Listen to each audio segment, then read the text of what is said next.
It's like if you mix a sitcom with a D&D actual play, but it also gives you emotions. Because I love the planet.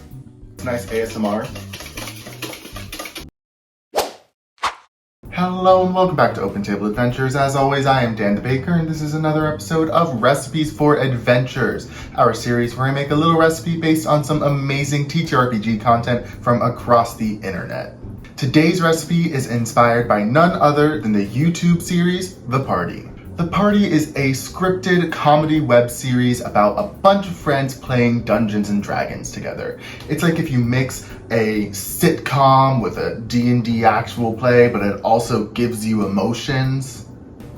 Something like that. It features a variety of fun characters like a newbie who's never played D&D before, played by April Yanko, an actor who's way too into the roleplay, played by Kumaishi, a min-maxer, played by Grayson Niles, a super sweet starving artist played by Leah Jarvik, an aloof rogue who will steal your heart played by Jewell Karinen, and the DM who's just trying to hold it all together played by Nabila Hossain. There are hilarious guest stars and cameos like Vince Casso, Becca Scott, Ali Beardsley. The Party was created by nerds for nerds, and you can tell it's full of heart, niche references, and isn't afraid to make fun of itself. The full first season of this award-winning comedy web series is available on YouTube. You. Me? You're good at D&D. Now for the recipe for The Party, I decided that I'm going to make a Rocky Road Mousse Pie. And the reason for this is twofold. Firstly, one of the characters spends like the majority of the finale whipping cream by hand, which is kind of paramount to making a mousse. And also, the whole like arc of the show is kind of a rocky road. So. Can I get a slice of that? Just one slice. I can't hear you. Just one slice. Yeah, I'm actually done. Every piece has been eaten. And the first thing we need to do is make the crust, which I already did. I remember it like it was a couple of hours ago. Just imagine that I put in some of that fun music. Okay, so for our crust, we're gonna start with some Oreos. And I'm just gonna take these and blitz them in my food processor until they make a fine crumb, just like this. I did blend them with the cream, still a part of it, mostly for the sweetness and also for like the little bit of holding power we get from the cream itself. I used about 20 individual cookies and that gave me a little over 2 cups of crumbs, which is perfect for what we're making today. Next, I'm adding in some melted butter and giving it a good mix until it's all combined. You should notice that there are no dry spots left and the crumbs are starting to clump together naturally. Now I'm going to add all of this into our pie tin. And just using my fingers, I'm going to press the crumbs all around and up the edges of the tin. I do keep saying tin instead of dish. This isn't a tin, this is a dish. It's not made of aluminum and it is reusable because I love the planet. And no, I'm not saying that because my roommate who works in environmental defense is sitting in the other room. I'm just gonna take this, put it in the oven at 350 degrees for about 15 minutes. You'll know it's done when the whole thing looks a lot drier and lighter in color. I'm then going to let it cool completely before I even think about putting my mousse in it. Oh, memories. I just put our crust in the freezer just a couple minutes ago so that when we get to putting the mousse in it, it's nice and cold. There's this saying in D&D, don't go on a campaign with someone you wouldn't go on a road trip with. And you look like someone who needs a lot of bathroom breaks. Now onto the mousse itself. There's a couple of different ways that we can go about making a mousse. There are a couple different recipes that use eggs, and then some that use just cream and chocolate. And we're gonna do the latter because I don't feel like tempering eggs today because I'm lazy and I don't hate myself that much. So to start, I'm just going to take a cup of heavy whipping cream, also sometimes known as double cream. I'm not sure why there's only one cream.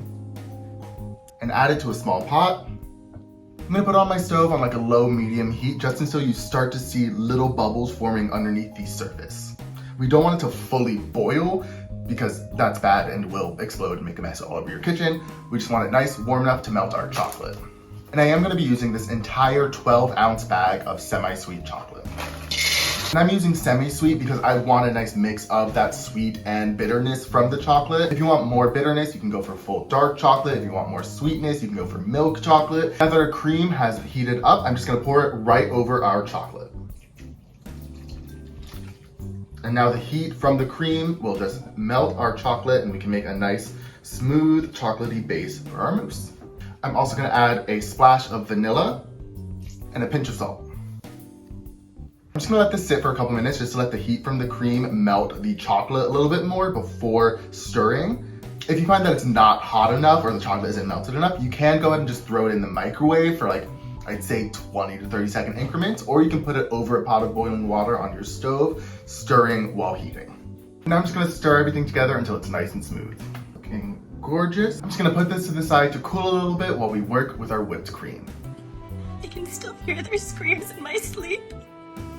I seduced a duke. There may or may not be a bounty on my head. So for the whipped cream portion of the mousse, I'm just gonna take 2 cups of heavy cream and a tablespoon of granulated sugar.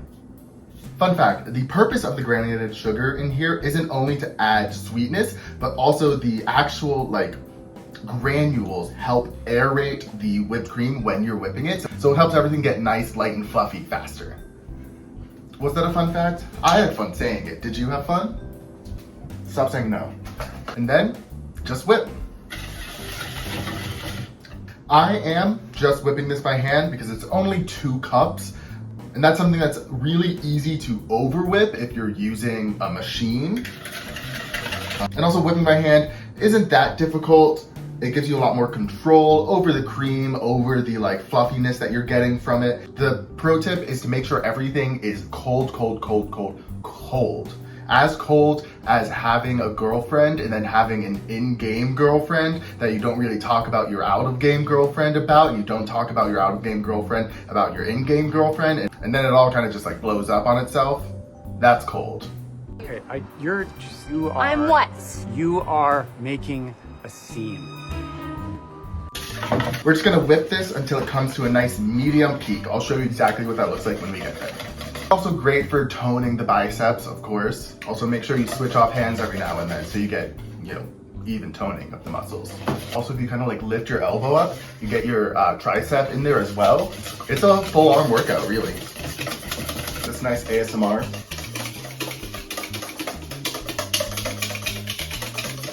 So we've reached a nice medium peak. You see you have that nice little Hershey's Kiss situation going on. Also, we know we're medium peak. Always terrifying whenever you do it, but I trust myself. No, I don't. Now we're going to combine. I'm gonna take just a little bit of our cream and add it to the chocolate. Probably honestly, probably a quarter of the mass here. And then I'm just going to lightly fold it in with my spatula, going around the sides, cutting through the middle, lifting up. I want to keep as much air in as possible. Mostly I'm just trying to aerate the chocolate so that when I add it to the cream, it doesn't deflate the whole thing. And you just want to keep mixing it until there are no white streaks and it's a nice light brown color. That looks good to me. So now I'm going to take about half of this and add it in with our cream. And do the same thing, just fold. But this is why we wanted medium peaks, because if we went to hard peaks, then this whole process would over whip the whole thing and it would be weird and grainy. But if we went to soft peaks, then it would all just deflate under the weight of the chocolate. So we need that nice Goldilocks. Take the rest of our chocolate and finish folding it in. And this is how it should look in the end. There's absolutely no white streaks or dark brown streaks. It's all a homogeneous color and it's this nice fluffy texture. What a dream. Now I have our crust from earlier. You remember her. She is nice and cold and I'm going to add our mousse right on top. Smooth it out a little bit with our spatula. And now for the rocky road of it all. I have here some mini marshmallows and some toasted almonds. And I am just going to sprinkle them on top and just kind of push them in stir them in a little bit with my spatula. I don't want to use all of what I have here because I want to save some to go on top in the end. I just want to make sure you have a little bit of everything in every bite. Alright, once again, make sure everything is nice and smooth on top. Now I'm going to cover this in plastic, making sure the plastic touches the surface so that we don't get a film. And I'm going to put this whole thing in the freezer. Time-wise, it should set in about the exact amount of time that it will take you to watch every single episode of the first season of The Party on YouTube now. How do I get good at D&D? Optimization, mostly. I designed Jean to be the most effective paladin possible in 5e. They say at level 20 you become a god, but I'm gonna do it by 17. Alright, so our pie has had a nice long rest and is ready to be topped. Don't take that out of context. We can tell it's ready by just the fact that if you like give it a jiggle, it doesn't move, and if you touch it, it's nice and solid. So for the toppings of this, I'm basically putting everything that's in the pie on top of the pie. I'm gonna start by making like a marshmallow mound, or like a marshmallow pyramid almost, that I'm gonna then, add all the other toppings on top of. So I'm just making a little mound, leaving a nice little gap around the edge so you can still see the mousse, because the mousse is the star, really. But if you really think about it, all of the ingredients of this really reflect well against all of the various characters of the party. The Oreo crust is strong and supportive, much like DM. The whipped cream is light and lifts things up, much like Viola. The marshmallows are sweet, and my favorite part, like Thistle. The chocolate is somewhat sweet, but also a little bit bitter, like Jean. The almonds are nutty and add like a nice extra texture to everything. Like Yorick. Oh wait, what about Ecstasy? She's loud and passionate and fiery. Oh, of course.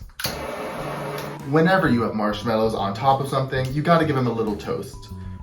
So I'm just going to lightly toast the marshmallows with my little flame here. Careful not to melt the mousse underneath, so I'm gonna make sure I have a nice distance whenever I get down there. And blow out any fires that come up.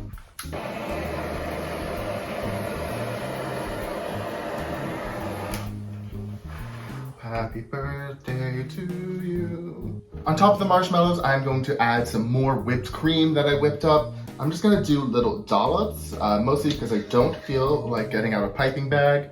I feel like that'll be nice. Just little like extra dollops here and there on top of our toasted marshmallows. And then I'm gonna take more of our toasted almonds, just give them a nice sprinkling right on top. And we're gonna finish where we started, with some Oreos. Just some chopped up Oreos that I'm going to place all over the top. I was also going to do a chocolate drizzle, but I forgot to get extra chocolate. So just imagine it's there. Hey, I'm kind of going for 100% participation here. Get used to disappointment. And there we have it, folks, our delicious toasty Rocky Road Mousse Pie for the party. Roll the glamour shots.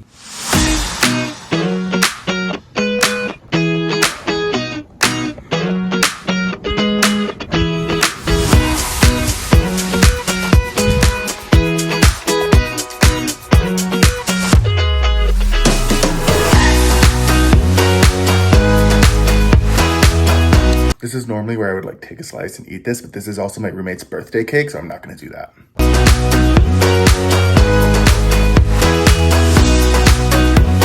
Thank you all so much for watching this episode of Recipes for Adventures. Make sure you check out The Party here on YouTube and anywhere else they want you to find them. One of my favorite things about The Party is that a lot of the people who acted were just like Viola. They were newcomers to D&D, had never played before, some of them barely even heard about it. But since filming the party, have continuously played D&D together and with other people and other TTRPGs, and that's just the magic of TTRPGs, baby.